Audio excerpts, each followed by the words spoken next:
다 함께 조용히 묵상하시면서 오늘 예배 하겠습니다. 다 함께 침묵하시겠습니다.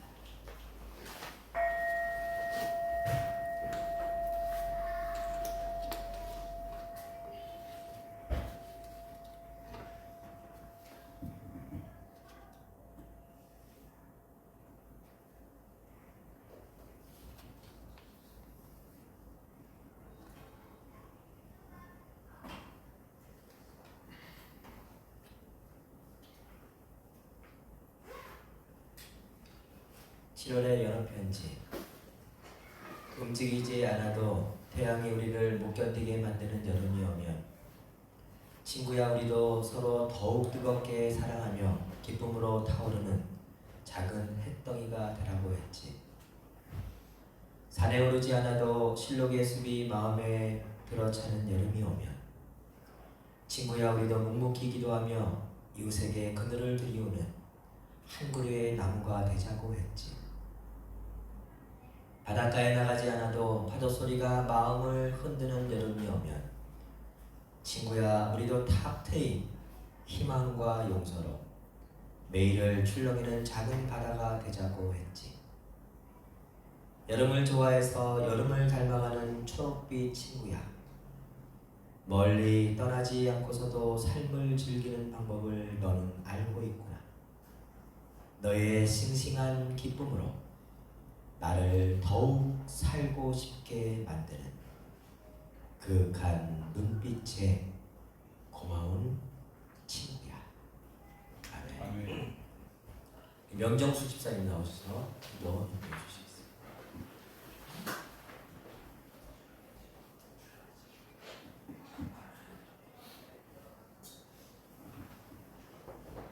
기도하시겠습니다.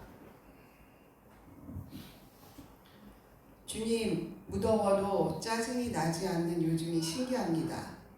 지난 6월 3일 대선으로 대한민국 후에 선장이 바뀐 이후 우리 사회의 곳곳에서는 정의가 되살아나고 있음을 체감합니다.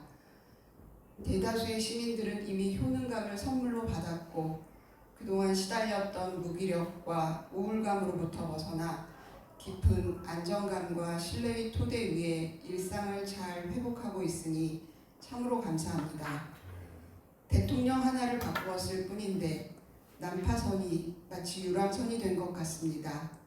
전혀 다른 방향성을 가진 두 명의 대통령을 통해 힘을 가진 존재가 자신이 가진 힘을 어떤 방향으로 사용할 때 많은 사람들이 행복해지고 고통받는 사람들이 줄어드는지를 요즘 생생하게 보고 즐겁게 배우고 있습니다. 대통령의 여러 가지 뛰어난 모습 중에서 저를 감동시킨 부분은 그동안 자신을 정적으로 제거하려 했던 상대방에 대해 가지고 있던 태도였습니다.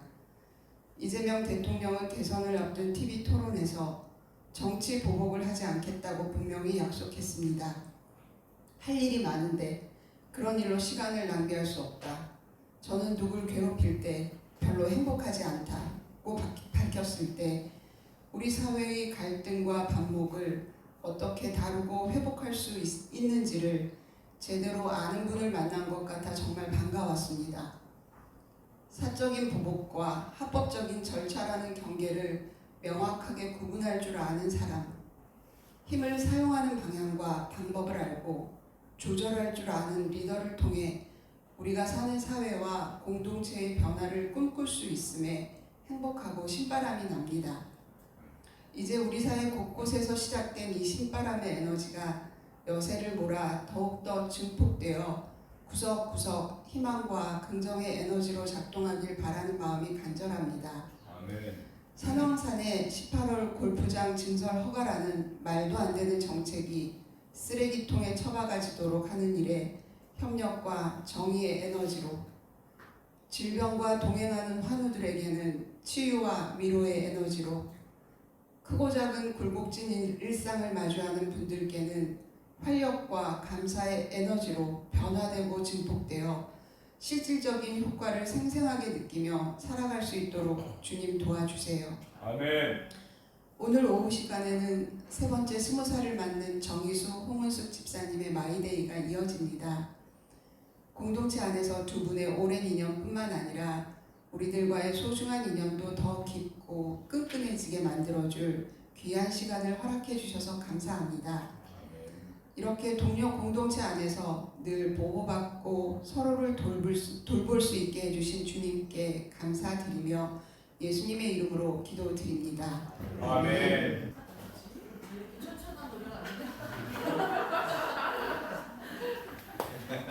아이고, 자기 물렁하네.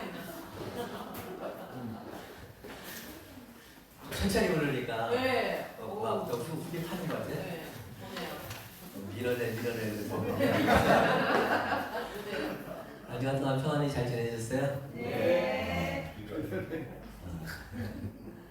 네, 반갑습니다. 일주일 동안 계속 따라다닐 것 같아. 밀어내요?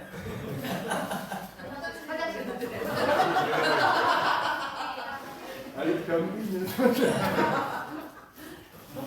오늘 본문의 말씀은 예루살렘 예수님이 예루살렘 올라가서 돌아가시잖아요. 예루살렘 올라가시기 전에 본인이 이제 그 앞장에 보면 순환과 고난 돌아가실 거를 미리 아시고 이제 제자들을 타송해서 보내면서 이제 훈련하는 그런 이야기가 나옵니다.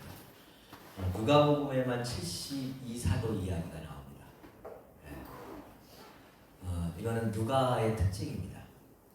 예수님의 제자가 12이 아니죠. 예수님의 제자 중에는 여성들도 굉장히 많았고요. 사실은 성경을 보면은 여성 제자들이 예수님 마지막 순간까지 다 지켜줍니다. 남성들은 다 떠나요.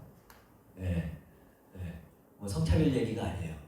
남성들은 다 떠나는데 하나도 남김없이 다 떠나요.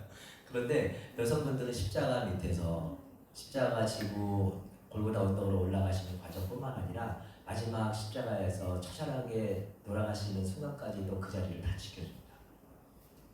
근데 성경은 예수님의 제자를 12이라고 얘기를 하고 있습니다. 그 얘기는 상징적인 표현인 거죠. 이스라엘의 12지파.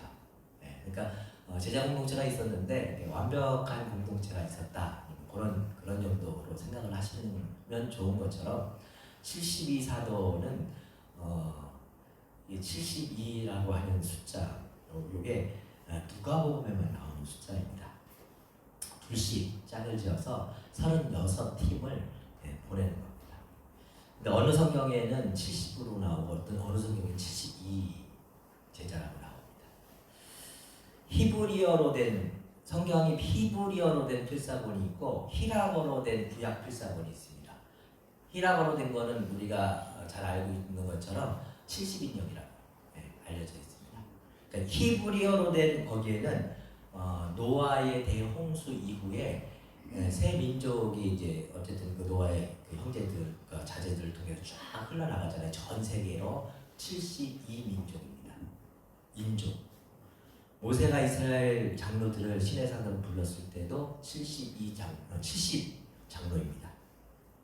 70. 유대인의 최고의회 산에 들린 인원도 우리로 따지면 9개죠. 70명입니다. 70이라고 하는 숫자가 이스라엘 공동체 안에서 그런 의미를 지니고 있다라고 하는 것입니다. 그리스 히라버로 번역된 70원역에는 창세기 10장의 새 인종 노아 홍수 이후에 민족을 72민족으로 서술을 하고 있습니다. 그리고 70인역을 번역했던 사람이 72명이라고 또 알려져 있습니다. 그런 여러 가지 이유로 어떤 성경에는 70, 어떤 경우는 72명으로 나오는 거예요. 그 의미는 뭐냐면 누가 공동체는 이방인들을 위한 복음서잖아요. 마태는 유대인들을 위한 복음서라면 그래서 그 마태복음에는 족보가 나와도 어떻게 나오냐면 아브라함의 자손 하면서 쫙 나오잖아요. 그 얘기는 뭐냐면 예수는 아브라함의 자손이었다. 이걸 강조하기 위해서 그런 거거든요. 누가복음의 족보 이야기는 거꾸로 올라가요. 예수님부터 거꾸로 올라가서 아담과 이브까지 올라가서 나중에 하나님까지 올라가요. 그 얘기는 뭐냐면 예수님은 모든 민족, 모든 사람의 하나님이신 그 하나님으로부터 왔다라고 하는 걸 강조합니다. 이방인들을 향해서 쓰여진 복음서이기 때문에 하나님은 모든 민족의 하나님이다라고 하는 걸 강조하기 위해서 똑같이 족보 이야기를 쓰더라도 쓰여지는 방식이 완전히 다릅니다. 그런 의미에서 누가 공동체가 72명의 조직을 가졌다라고 하는 것은 모두를 품을 수 있는 공동체를 완전하게 온전하게 조직을 했다. 이 정도로 이해를 하시면 괜찮을 겁니다. 그런 의미에서 이 누가 공동체가 72사도를 보내면서 제일 먼저 하나님은 누구의 하나님이요? 모두의 하나님. 그런 의미에서 이 예수 공동체가 지켜야 될 가장 첫 번째 원칙이 뭐냐면 개방성입니다. 개방성. 나를 필요로 하는 모든 사람에게는 내가 나를 필요로 하지 않는 사람은 거기까지 할 필요는 없지만 나를 필요로 하는 모든 사람에게는 아무런 이유나 조건이나 질문을 던지지 않고 열어놓는다라고 하는 이 정신이 있는 거예요.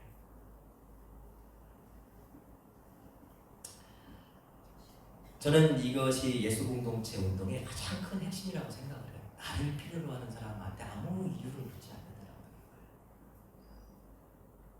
쉬워요? 어려워요? 기독교의 힘이 뭘까요? 기독교의 종교의 힘이 뭘까요? 1000명, 10,000명 교회를 막 이어가서 누가 봐도 입이 쫙 벌어지게 만들어 밀라노 성당을 가면요, 와, 우리나라 성당은 아무것도 아니에요. 밀라노 성당을 가면 와, 수천 개의 뾰족뾰족한 고딩 양식에 이거를 겉에서 보면 저 어마어마한 시간과 돈과 저 자원과 에너지를 저 사람들은 왜 저렇게 저기다가 쏟아부었을까 싶을 정도로 어마어마한 그런 거가 이게 기독교의 힘인가? 기독교의 힘. 1989년에 여전히 남북이 아주 첨예하게 갈라져 있었을 때에 남한에서요 한 여자 청년이 북한의 전국 대학교 대표자 협의회 대표로 평양에서 열린 세계 청년학생 축제에 동베를린을 거쳐서 남한의 여자 청년 누구죠?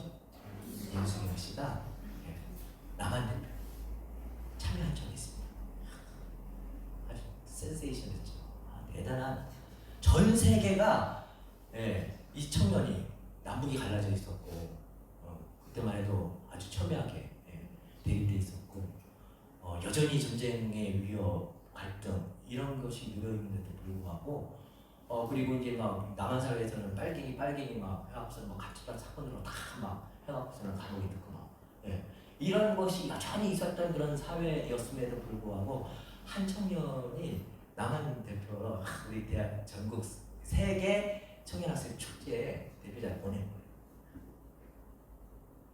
근데 그때요, 제가 굉장히 감동적이었던 게 뭐냐면 그때 한국 천주교에서 문규현 신부님을 그분이 그 임수경 청년이 축제 마치고 안전하게 귀국할 수 있도록 그 당시에 판문점 분단 이후에 단 한 번도 그 판문점을 넘어오지 못했던 역사적 경험을 가지고 있었던 그 판문점을 통해서 문규현 신부님이 임수경 청년을 데리고 내려옵니다.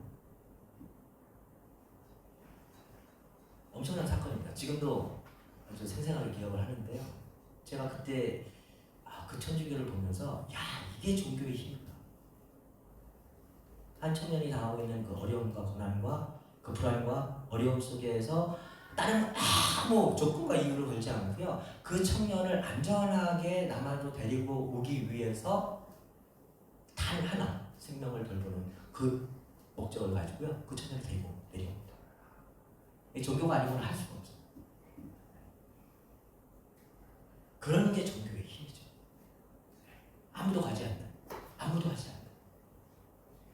그럼에도 불구하고 한 생명이 처해 있는 그 고통과 아픔을 끌어안게 하기 위해서 자기 모든 것을 걸 수 있는. 그 집중력에 종교의 힘이 있다고 생각합니다. 여러분들 요즘에는 우리가 성경을 딱 읽어도 오늘 같은 본문을 딱 읽으면 아 예수님이 전도하셨구나, 예수님이 복음을 전하셨구나 이렇게 읽히잖아요. 그죠? 여기 이게 성경이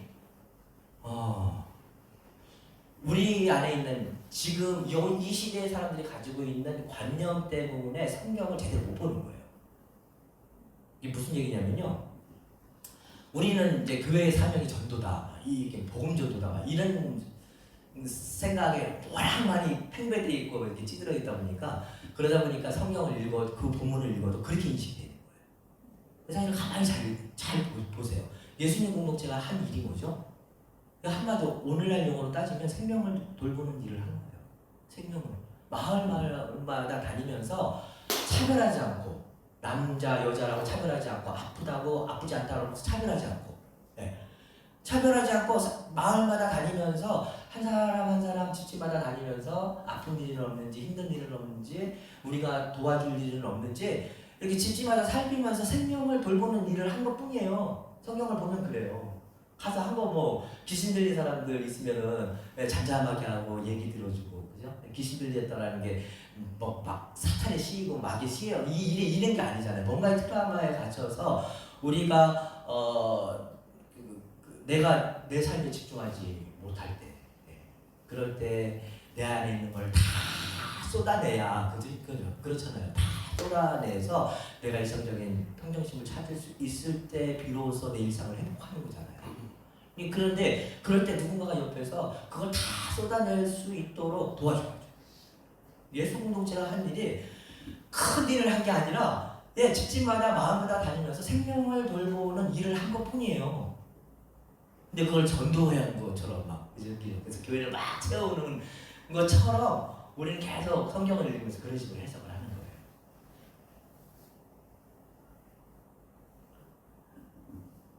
예수님 공동체는 삶의 경계선을 끊임없이 낮추고 벽을 허물면서 하나님의 마음으로 우리가 마을에서 관계에서 만나는 한 사람 한 사람에 대한 태도의 진정성을 가지고 살아가는 것뿐이에요.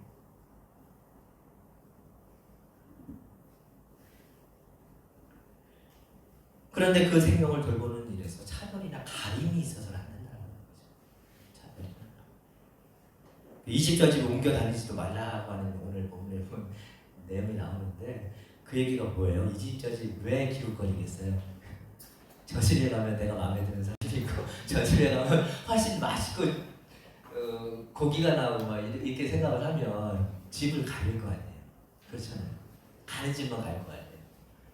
소문이 다 나서 저 집에 가면 따뜻한 안행복이 있고 고기 반찬에 진수성찬으로 나온다 이런 소문이 다 나면 그 집만 갈 거예요.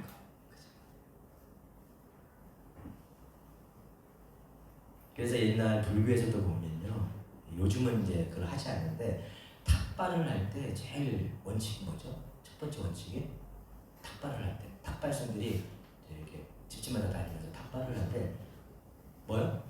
거르지 않는. 주는 대로 먹는다. 주는 대로 먹는다.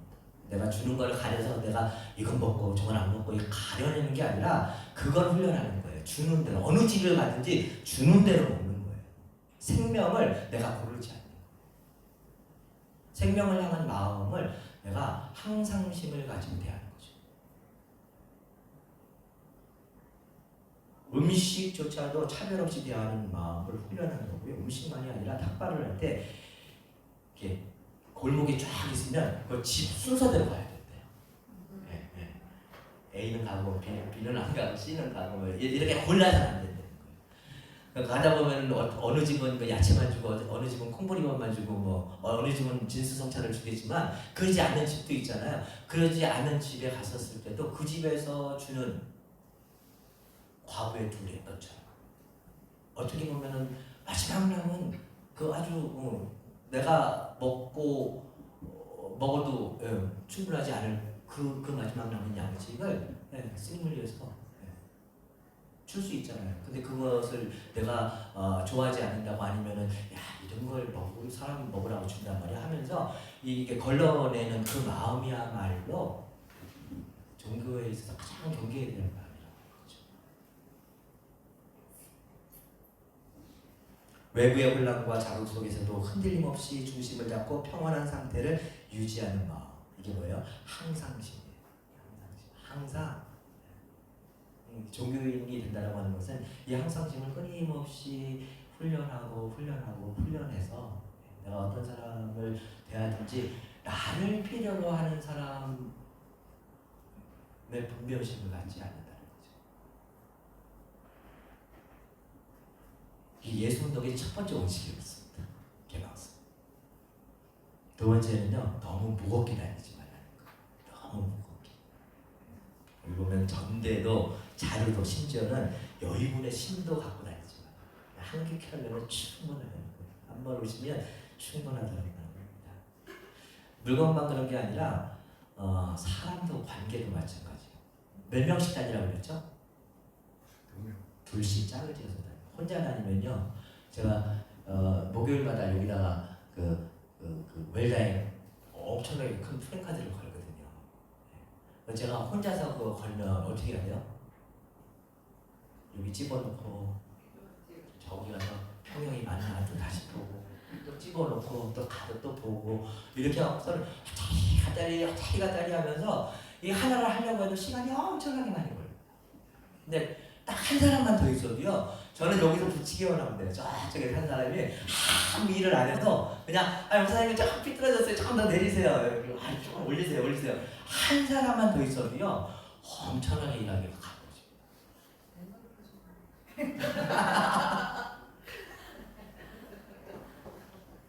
여행해 보니까 그렇더라고요.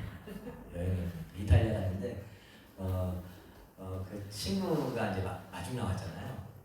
근데 저랑 아내랑 이제 생전 처음 다녀보는 지역들 얼마나 막 그 긴장도 하고 밀라노를 딱 가는 순간에 몸살이 나더라고요. 친구를 딱 만나는 순간 긴장이 다 풀렸다고. 그래서 밤새도록 알았어요. 그리고 나서는요, 밀라노에 머무는 동안은 그 친구 하나 다 하시는 거예요. 거기 사는 친구니까. 그러니까 얼마나 가려우죠. 세상에. 시킨 대로만 하면 돼요. 시킨 대로. 너무 편해요.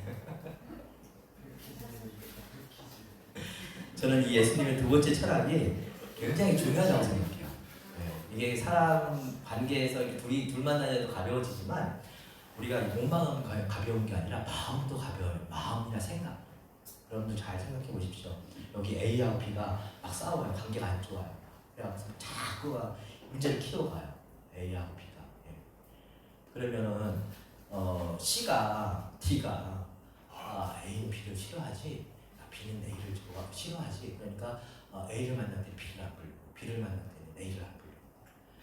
이럴 보세요. 그러면요, 그 갈등이요 점점 어떻게 돼요? 그냥 고착화돼요. 이 사람들은 영원히 만날 기회가 없어요.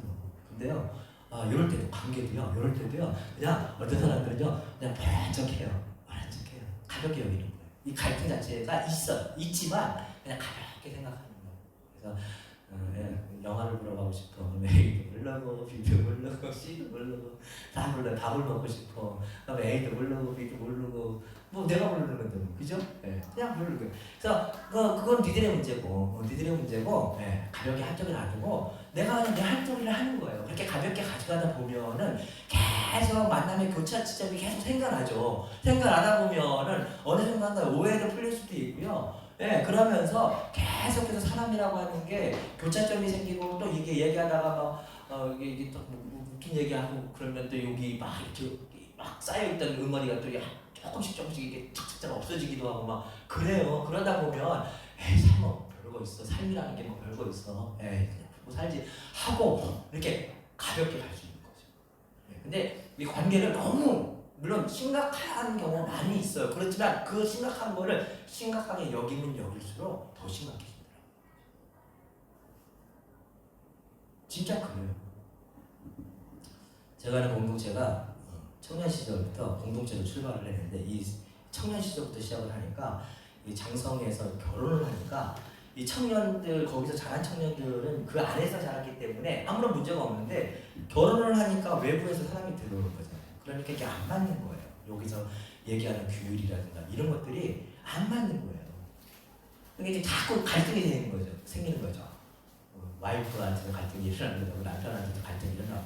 그러니까 이게 교회에 심각한 문제가 되는 거예요. 교회 문제가 가정 문제가 되고 뭐 사내 만에 막 이혼이 되고 막 이렇게 문제가 점점 커지니까 이제 그동 공동체가 무슨 결단을 하기 시작하냐면요. 야, 앞으로 이 새로운 사람이 생겨나서 우리 공동체와 관련해서 지키는 규율과 관련해서 생겨나는 이 어려움과 문제에 대한 이야기는 앞으로 얘기하지 말자. 묻어두자.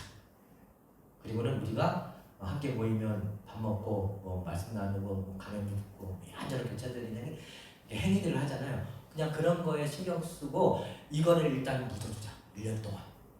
1년 후에 꺼낼 때 꺼내더라도 묻어두자. 그런 거. 침묵 수행이란 말이죠. 그거는 건들지 않는 거. 저는 그 1년 지나면서 계속해서 몸으로 사는 거죠. 몸으로 사는 거죠. 1년쯤 지나니까 떠날 사람 떠나고 남은 사람은 남고. 근데 생겨난 갈등을 첨예하게 들여다봐 그거는 막 키우지 않았다라고 하는 거예요. 그랬었으면은 그 안에 더 상처가 깊어지고, 더 힘들고 이러면서 공동체에는 더 나락으로 떨어질 수 있거든요. 일단 한쪽에다 묻어두면 지금 이 순간 우리에게 맡겨진 사람들과의 관계에서 서로 나누고 살피고 돌보면서 할 수 있는 일들 우리의 사랑에 충실하게 살아가는 거예요. 그러니까 공동체가 뭐에 에너지를 쏟아요? 뭐에? 갈등이 될 수 있는 그 문제를 더 깊이 있게 들어가는 게 아니고 하나님께 맡기고 사랑하고 돌보고 섬기는. 근데 그러다 보면은 밀어내라고요? 그러다 보면요 그 안에서 생겨나는 돌봄의 에너지 안에서 있는 그 따뜻한 기운들이요, 따뜻한 기운들이 그 상처들을 별거 아닌 거로 만들어줘요. 위기의 순간에 뭐에 집중할 것이? 가볍게 가라. 무거워도 가볍게. 마지막으로 내가 아무리 가볍게 움직이고요 사람을 가리지 않아도 개방적으로 열려 있어도 내가 특별히 잘못 살지 않아도 그렇더라고요. 나를 밀어내는 사람들이 있더라고요. 내가 특별히 잘못 살지 않아도요 나를 원치 않는 사람들이 있어. 내가 환대받지 못하는 관계. 웃으시는 분들은 그런 분들이에요? 그런 경우 많아요. 제가 예전에 저희 교회에 어떤 분이 다녀가셨는데 공동체를 너무 좋아하는 거예요. 그래서 자기는 이 교회를 꼭 다니고 싶대요. 그런데 그 함께 사는 아내가 힘들어요. 그래서 결국은요 그 아내 때문에 이 가정에 문제가 심각해지니까 그렇다고 이혼을 할 수 없잖아요. 우리 교회의 존재가 누군가를 이혼시키는 가정이 되어서는 안 되잖아요. 그래서 가정을 지켜라. 그래서 제가 안 오셨네요. 가정을 지켜라. 미안했어요? 네, 가정을 지켜라. 그래서 그렇게 했는데, 그렇죠. 상대는 상대의 이유로 저희를 환대하지 못할 수도 있어요. 그럴 때 여기에 너무 많은 에너지를 쏟지 말라. 예수님께서 말씀하시잖아요. 발에 먼지를 떨어버리라. 발에 먼지를 떨어버리라. 나를 환영하지 않는 사람한테 계속 가는 것도 폭력이에요. 그렇잖아요. 지금 오늘날 많은 기독교인들이요 환영하지 않는데 계속 가갖고서는 막 땅 밟게 하고 뭐 막 하면서 이게 전도 사랑이라고 하는 명분으로 굉장히 덥죠 지금. 제가 벗어도 돼요? 네.